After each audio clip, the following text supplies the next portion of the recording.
말씀 보겠습니다. 오늘 우리에게 주신 하나님 말씀은 구약성경 사사기서 6장 33절에서 40절 말씀입니다. 제가 가지고 있는 성경책으로 구약성경 370면 사사기서 6장 33절에서 40절 말씀, 우리 한 절씩 한 절씩 교독하시겠습니다. 그때 미디안과 아말렉과 동방 사람들이 다 함께 모여 요단강을 건너와서 이스라엘 골짜기에 진을 친지라.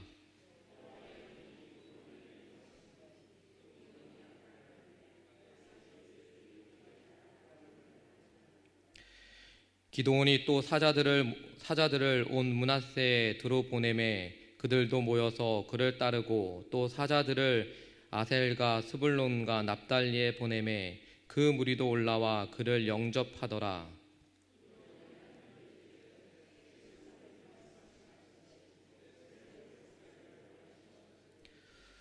보소서, 내가 양털 한 뭉치를 타작마당에 두리니 만일 이슬이 양털에만 있고 주변 땅은 마르며 주께서 이미 말씀하신 같이 내 손으로 이스라엘을 구원하실 줄을 내가 알겠나이다 하였더니,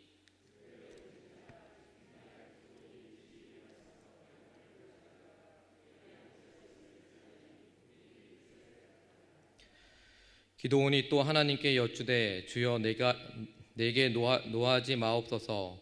내가 이번만 말하리이다 하옵나니 내게 이번만 양털로 시험하게 하소서. 원하건대 양털만 마르고 그 주변 땅에는 다 이슬이 있게 하옵소서 하였더니, 우리 함께 읽겠습니다. 그 밤에 하나님이 그대로 행하시는 곧 양털만 마르고 주변 땅에는 다 이슬이 있었더라. 아멘. 할렐루야. 우리 한번 옆에 분과 눈으로 한번 인사하겠습니다. 사랑하고 축복합니다 라고 눈으로 한번 인사하겠습니다. 사랑하고 축복합니다. 네, 어느 작은 교회에 찬양 인도를 열심히 섬기던 한 청년이 있었습니다. 그 청년은 열정과 사명감으로 최선을 다해 섬겼지만 여전히 부족한 자신의 실력에 열등감을 느끼고 불안해졌습니다. 어느 날 교회 목사님과 예배와 찬양 인도에 관해 이야기를 나누던 그는 바로 자신이 다른 사람과 비교되자 더욱 의기소침해졌습니다. 열심은 있지만 열매를 맺지 못한다고 생각하며 자기 자신에게 바로 크게 또한 실망을 했습니다. 이를 해결하고자 금식하기로 작정하고 기도하기 위해서 집에서 멀리 떨어진 기드온을 찾아갔습니다. 자신에게 실망한 것 같은 하나님께 책망과 꾸중을 들을 각오를 하고 산속에 있는 바로 기드온에 들어가는 버스를 탔습니다. 도착한 곳에서 버스에서 내려 몇 발자국 내딛는데 하나님께서 그 마음속에 하나님이 말씀하셨습니다. 나는 너에게 한 번도 실망한 적이 없단다. 처음으로 듣는 바로 하나님의 음성이었습니다. 하나님의 이 한마디에 이 청년은 마음에 녹아내렸고 스스로 지고 있던 모든 마음의 짐을 벗어버릴 수 있었습니다. 그리고 지금까지 하나님을 오해했고 또 하나님의 사랑을 온전히 느끼지 못한 것을 또한 깨닫게 되었습니다. 그는 자신을 바라보시는 하나님의 마음과 또한 사랑을 깊이 체험한 후 남은 기도의 시간 동안 마음껏 하나님을 찬양하고 돌아왔습니다. 즉 이처럼 하나님은 우리의 시선과 또한 다른 시선으로 우리를 바라보실 때가 있습니다. 나 자신을 바라보는 나의 시선과 또한 하나님의 시선의 다름을 혹시 느낀 적이 있으십니까? 오늘 말씀을 보면 이 기드온이라는 인물이 나옵니다. 이 기드온은 여러분이 잘 알다시피 사사기에 등장한 5번째 사사이자 또 6명의 대사사에 속하는 인물로, 이 기드온 이야기는 바로 사사기에서 특별한 위치를 또한 차지하고 있습니다. 다른 사사들에 관한 서술과 달리 이 기드온 이야기는 바로 하나님의 부르심과 또한 전쟁의 전개 그리고 또한 이후의 상황을 상세하게 보여줍니다. 당시 미디안과 아말렉 또 동방 사람들의 침입은 이 이스라엘 백성들에게 매우 위협적이었습니다. 그들은 서로 연합해 수학기가 되면 매번 찾아왔습니다.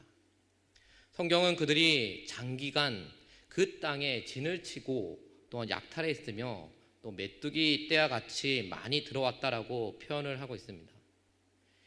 이러한 일이 매년 계속되자 바로 이스라엘은 생존 차원에서 큰 위기를 겪게 됩니다. 하나님은 한 선지자를 통해 이스라엘의 믿던 종교를 배반한 것을 지적하시고 또 하나님이 어떠한 분인지를 말씀하시며 또 사자를 보내 기드온을 사사로 또 부르십니다. 그러나 이 기드온은 매우 의심이 많고 소심한 인물로 여러 차례 하나님의 구원과 함께 하심을 확인하고 표징을 구하며 하나님을 시험을 합니다. 기드온 이야기는 적들의 손에서 이스라엘이 어떻게 구원받았는가를 초점을 두기보다 바로 하나님이 어떤 분인지를 보여주는데 바로 중점을 둡니다. 즉 기드온의 영웅적인 모습이 아니라 하나님이 구원의 주체가 되시고 또 하나님만이 유일한 경배의 대상이시며 또 하나님이 이스라엘 백성을 돌이키시기 위해 열정적으로 일하시는 분이라는 것을 또한 강조하고 있는 것입니다. 그렇다면 이 미디안, 아말렉 동방 사람들이 이스라엘의 골짜기에 진을 칠 때 기드온에게 어떤 영적 사건이 있었습니까? 바로 여호와의 영이 기드온에 임했습니다. 그리고 기드온이 사자를 므낫세와 아셀과 스불론과 납달리에 보내 군사를 모았습니다.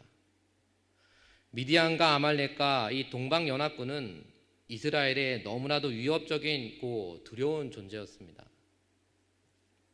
기드온은 노략질하는 이 미디안의 눈에 띌까 두려워 포도주 틀에서 몰래 밀을 타작했습니다. 그러나 미디안과 싸워 이스라엘을 구원해야 하는 하나님 때가 이르자 여호와의 영이 이 기드온에게 임했습니다.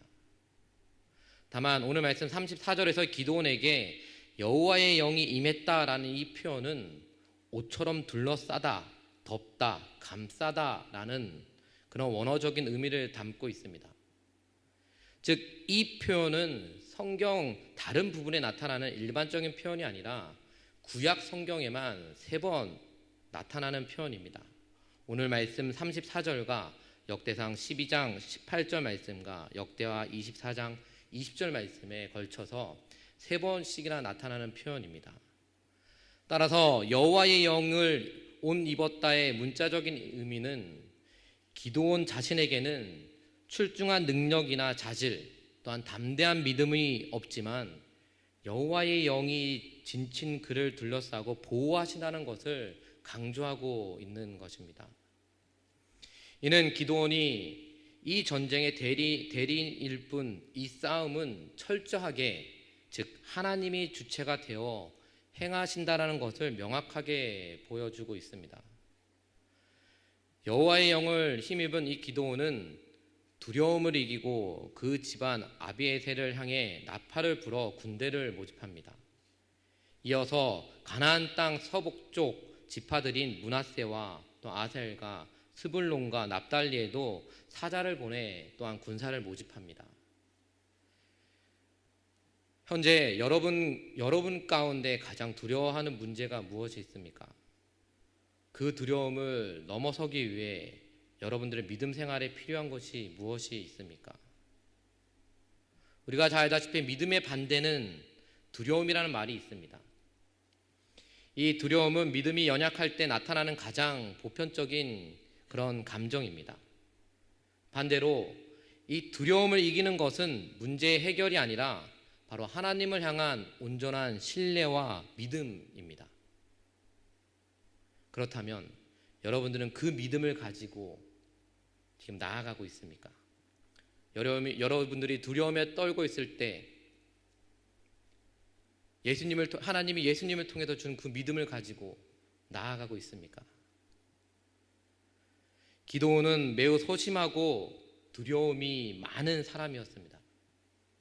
그런 그가 이스라엘을 향해 나팔을 불고 또한 싸움을 준비할 수 있는 것은 다름 아닌 바로 하나님의 영이 그에게 임했기 때문입니다. 여호와의 영이 그를 감싸고 두를 때 그는 자신도 모르게 하나님의 전능하심을 선포하며 또 세상 앞에 설 수 있는 용사가 되었습니다. 우리의 삶에 두려움과 염려가 찾아올 때 가장 먼저 점검해야 하는 것은 바로 우리의 믿음이 하나님의 영으로 무장되어 있는가 하는 점입니다. 모든 상황을 주목하시는 하나님은 바로 우리가 그 상황에서 하나님의 백성으로 더 나아가 확신을 가지고 반응하기를 원하고 있습니다. 그리고 전쟁은 하나님께 속한 것임을 말씀하시며 우리가 하나님을 확신 있게 바라볼 수 있도록 성령으로 친히 옷 입혀 주시고 있다는 것을 우리는 기억을 해야 합니다. 그렇다면 기드온이 하나님께 요청한 두 가지 시험은 무엇입니까? 또한 그 시험을 통해 그는 무엇을 알고자 했습니까? 그 시험은 바로 양털을 타작마당에 두고 하루는 양털에만 이틀날에는 주변의 땅에만 이슬이 내리기를 요청했고 또한 이를 통해 하나님이 그의 손으로 이스라엘을 구원하려고 하심을 알고자 했습니다. 기도는 더 확신하면서 초자연적인 증거를 하나님께 또한 구합니다. 그는 포도주를 틀에 밀 타작할 때 하나님의 사자에게 미디안의 손으로부터 이스라엘을 구원하라라는 말씀을 들은 후 바위에서 불이 나와 젖은 고기와 또한 무교병 예물을 태우는 표징을 또한 경험을 했습니다. 그뿐 아니라 바로 이스라엘 전역에서 군대를 모을 때 여호와의 영이 임하기도 또한 했습니다. 이미 하나님의 체험한 기드온이지만 이 미디안 연합군과의 전쟁에 나아가기 전 다시 한번 그 기드온의 믿음이 흔들립니다. 기드온의 양털 시험은 신의 뜻을 확인하는 고대 근동의 문화이기도 했지만 그의 소심한 성격과 또 하나님을 온전히 신뢰하지 못하는 불신에서 비롯된 것이었습니다. 즉 불신과 시험 요구는 하나님 관점에서 무례한 행동이었습니다. 기드온도 그것을 잘 알고 있기에 주여 내게 노하지 마옵소서 내가 이번만 말하리라 라고 간청을 했습니다. 그러나 하나님은 아무 조건 없이 기드온의 요구를 두 번 모두 다 들어주셨습니다. 하나님은 그가 의심과 불신에서 벗어나 바로 하나님을 향한 온전한 신뢰를 회복하기를 원하셨습니다.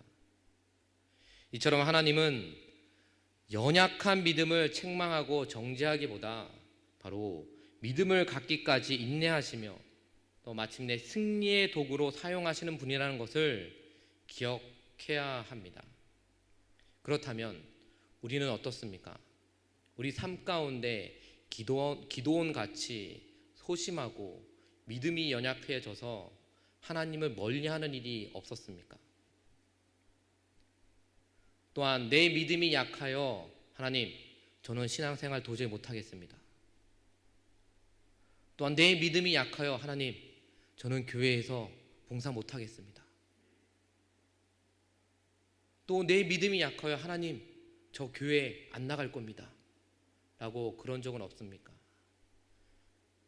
하나님은 그런 믿음이 약한 자를 버리지 않는다라는 것입니다. 그들에게도 다시 한번 하나님이 더 큰 믿음을 부어주셔서 하나님의 귀한 쓰임 받을 수 있도록 인도해 주신다라는 것을 우리는 기억을 해야 합니다. 하나님이 나의 연약한 믿음을 아시고 도우시는 분을 신뢰한다면 그렇다면 나의 삶, 즉 여러분들의 삶은 어떤 변화가 일어나야 할까요?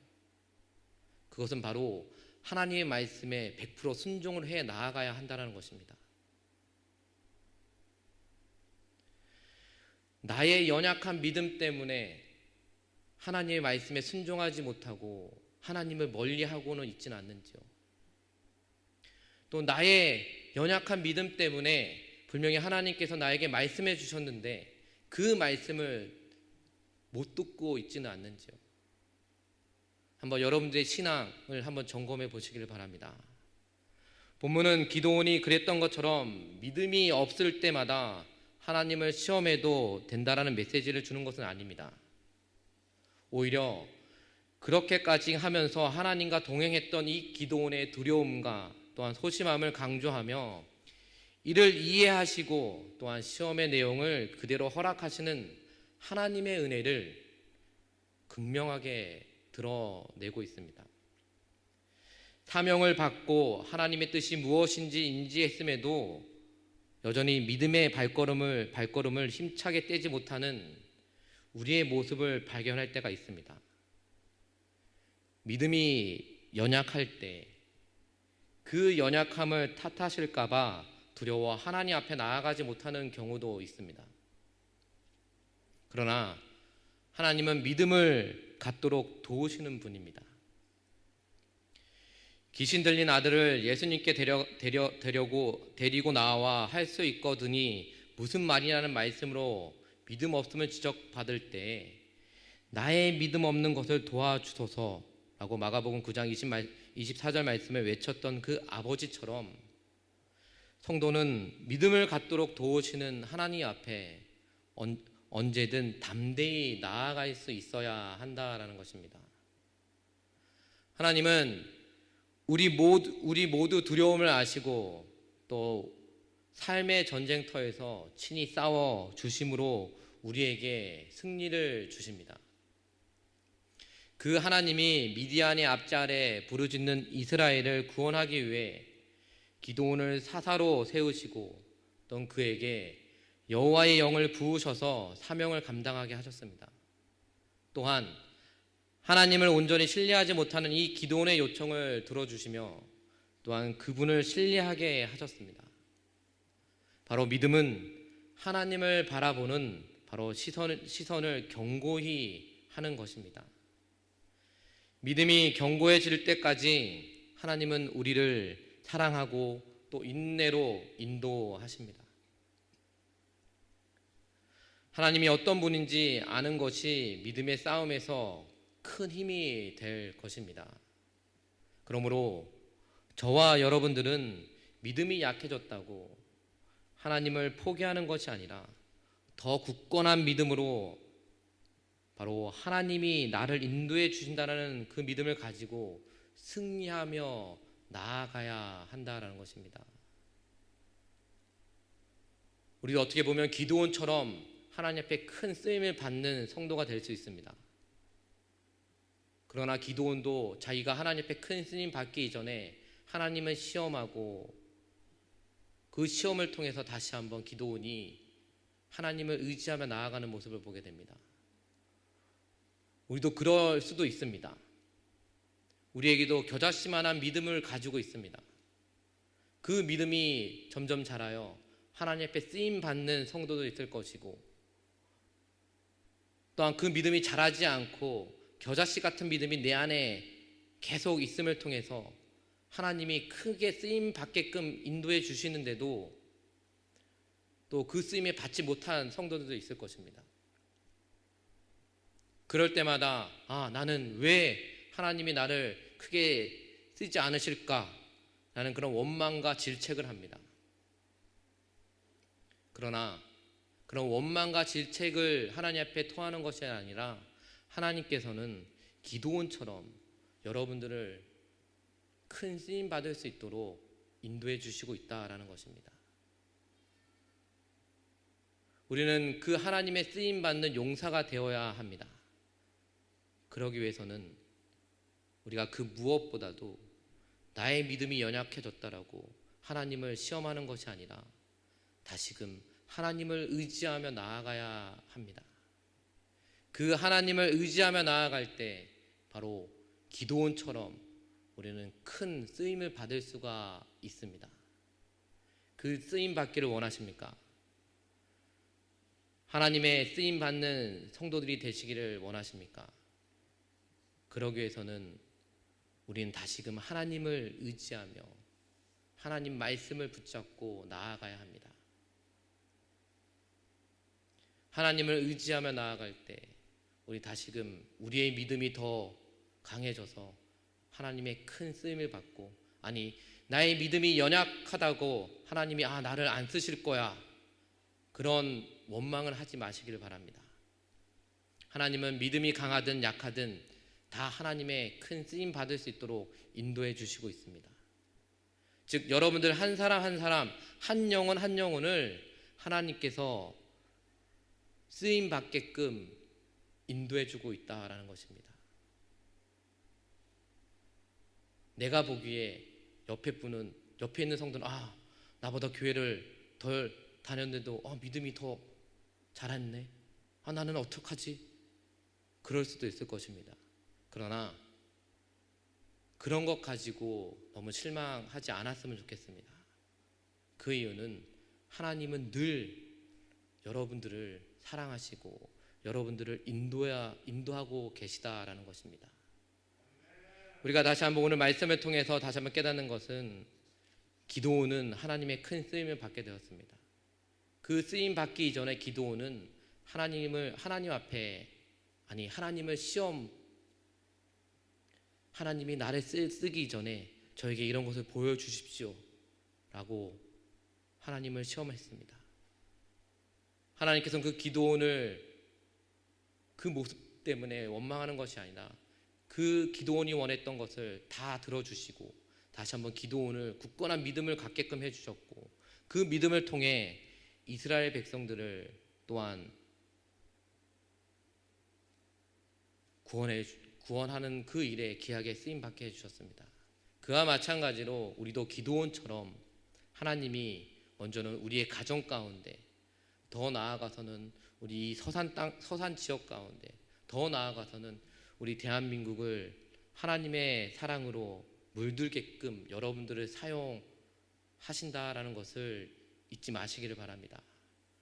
그 믿음을 가지고 날마다 하나님 앞에, 하나님이 뜻하시는 귀한 삶을 살아가는 저와 여러분들이 되시기를 다시 한번 주님의 이름으로 축원드립니다. 우리 말씀을 기억하시면서 찬양 부르시고 함께 기도하도록 하겠습니다.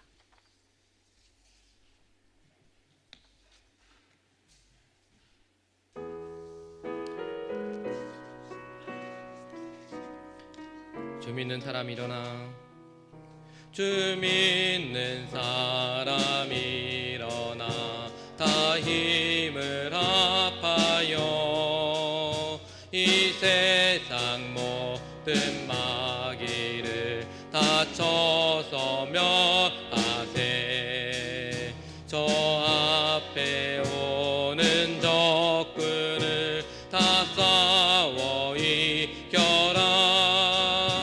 주 예수 믿는 힘으로 온 세상 이기네.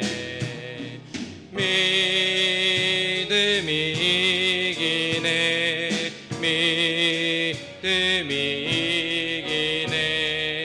주 예수를 믿음이 온 세상. 우리 3절입니다. 끝까지 이긴 자에게 흰 옷을 입히고 또 영생 복을 주시니 참 기쁜 일일세. 이 얻은 세상 지나서 저 천성 가도록 주 예수 믿는 힘으로 온 세상 이기네. 믿음이 이기네. 믿음이 이기네. 주 예수를 믿음이 온 세상 이기네. 우리가 말씀을 기억하시며 기도하며 나아갔으면 좋겠습니다. 하나님, 매 순간 성령님의 임재를 확신하고 또 모든 두려움과 염려를 이겨내기를 원합니다. 또 우리의 믿음이 흔들릴 때 눈을 들어 믿음이 견고해지도록 도와주시는 그 하나님을 바라보며 나아갈 수 있도록 이끌어주시고 기도원처럼 하나님의 큰 쓰임받는 귀한 일꾼이 되게 해달라고 우리 주여 한번 부르짖게 기도하겠습니다. 주여